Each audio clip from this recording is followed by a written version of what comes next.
This is Kreskin, and once again, you're finding out what's on my mind. By the way, I've got something very special to alert you about in the next couple of minutes, but don't worry about the election. We're not having the package opened, my safe, which is with Scott Cronick, the broadcaster, very fine broadcaster, on display at the in Tennessee Avenue at the Tennessee Avenue Beer Hall in Atlantic City. And you can see from the photo that's shown you for a moment there that it's quite a display that they've put on.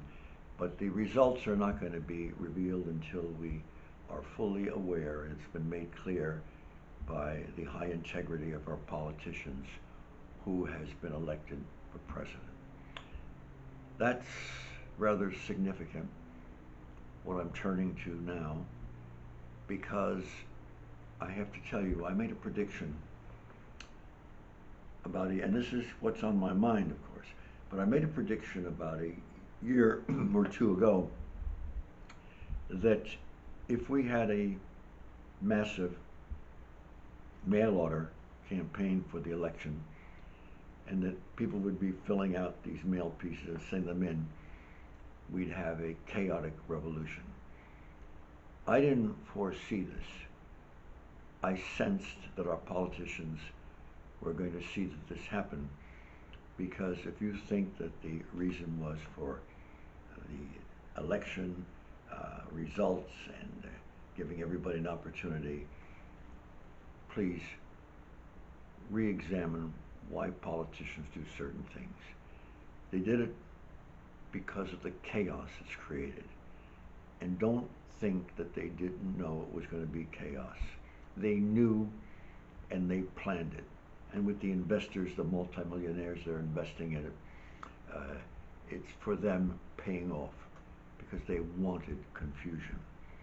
Now, I made another prediction 4 or 5 years ago.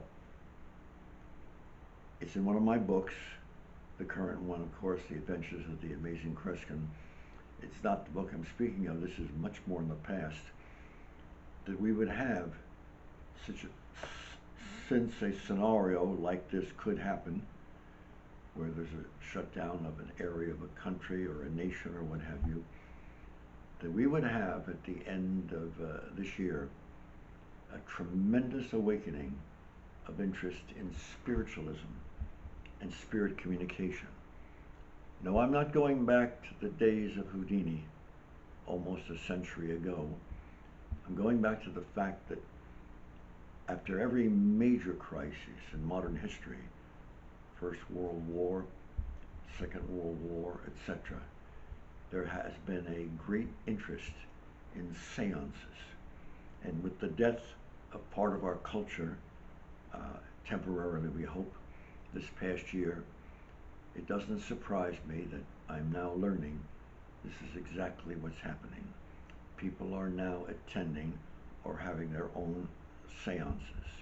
As a matter of fact, it's interesting how we have limitations, of course, of sizes of groups that can get together. Church groups are down to, 30 or 20, what have you. Movie theaters down to a small number. The only area that's not restricted, of course, is riots. You can have as many as possible and as much chaos as possible. But now we've even been told, hear this, that even in private homes for Thanksgiving, they're saying we should limit it to 10 or so people.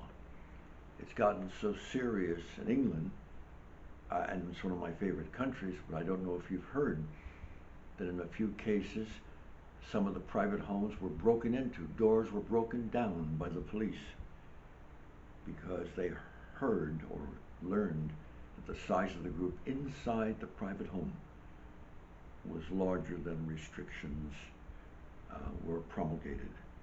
That is almost beyond belief. It's now reaching the point of entering individuals' private homes and activities. There is a plan, by the way, of limiting the hours in which people can become highly emotionally, physically, and mentally involved in certain activities. I won't go into that right now because our politicians are not that well educated in that field. But let me tell you something. For years, it has always been a controversy as to whether we can speak to the dead, talk to the dead, or get spirit communications. I've never seen evidence of such being the case. I believe in the hereafter, but I've never seen proof that seances do talk to the dead. But I'm not arguing those of you who attend such and those who produce such seances. I believe some are very, very sincere. No longer an argument. No longer a question. Do we speak to the dead? Obviously we do. And we do with great seriousness, and we get responses and we get answers. After all, I'm the last person that would want to suggest that our political figures and leaders are corrupt and have behind the scenes ulterior motives of what have you. Because as I predicted, we would have chaos if we reached a point of mailed ballot revolutionary voting and what have you. We have been given an answer.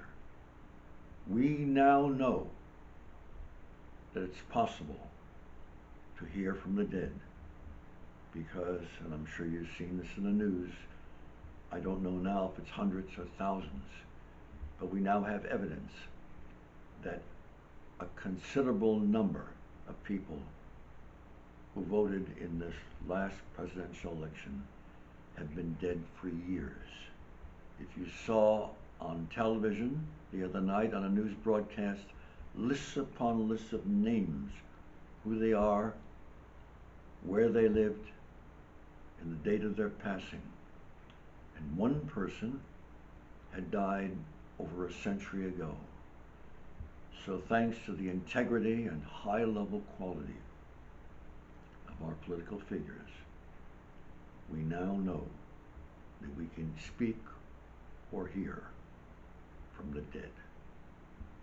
Folks, this is only the beginning of a fascinating story that, thanks to our politicians, we know is not fiction.